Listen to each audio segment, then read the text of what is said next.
Al jaza min jinsil amal, al jaza ala qadril masyaqqah. Balasan itu tergantung sulitnya beramal.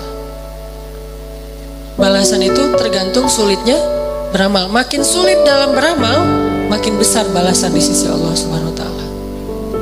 Jadi kalau kita ngerasa meminta maaf, mengakui kesalahan itu adalah hal yang berat, yang sulit, berarti itu ibadah yang luar biasa pahalanya. Lebih gampang mana coba saya tanya? Meminta maaf atas kesalahan kita dengan sholat sunnah qobliyah 2 rakaat. Lebih gampang sholat sunnah. Bahkan terkadang lebih gampang tahajud daripada minta maaf. Kadang-kadang lebih gampang melaksanakan tahajud. Ada orang tahajudnya rajin tapi nggak pernah mau ngaku kalau dia salah. Kan berarti lebih sulit meminta maaf ya. Maka dari itu menjadi salah satu indikasi bahwa meminta maaf dalam kondisi tertentu pahalanya lebih besar daripada ibadah tahajud. Kenapa? Karena dia lebih sulit. Al jaza'u ala qadril masyaqqah. Balasan itu tergantung tingkat kesulitan dalam beramal. Ada 2 orang yang datang ke masjid. Yang satu jarak rumahnya cuma di sebelah masjid, yang satu lagi jauh dari masjid. Kemudian kondisinya hujan, sehingga dia hujan-hujanan datang ke masjid, dingin, berdiri di shaf pertama di belakang imam, barengan nih. Tapi pahalanya beda, tergantung apa? Tergantung kesulitan. Yang satu dekat masjid, pahalanya pahala berjamaah. Yang kedua jauh dari masjid, pahalanya berjamaah dan effort yang lebih. Begitu juga kita ketika kita ngerasa ada ego yang harus kita lawan. Makin berat ego yang harus kita lawan, makin besar pahala dari ibadah itu. Ini namanya meminta maaf, gak gampang. Bahkan Nabi SAW kadang meminta maaf kepada pasangannya, kepada keluarga besarnya, kepada sahabatnya kalau beliau pernah menyakiti mereka. Buktinya apa? Sebelum Nabi wafat, dalam kondisi sakit berat, Nabi itu lagi meriang, lagi gigil gitu.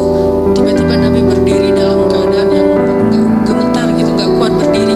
Nabi berdiri di depan mimbar. Nabi mengatakan, wahai sahabat-sahabatku,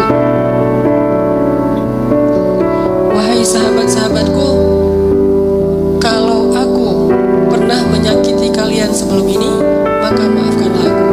Jika kalian ingin mengambil hak kalian untuk membalas, maka balaslah sekarang, karena mungkin ini adalah pertemuan kita yang terakhir.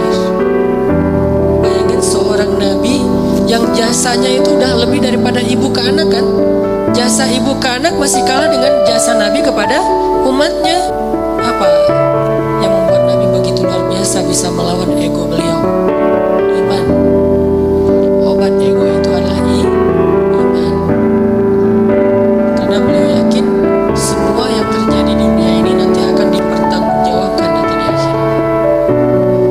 Dan di atas pertanggungjawaban itu ada satu hal lagi.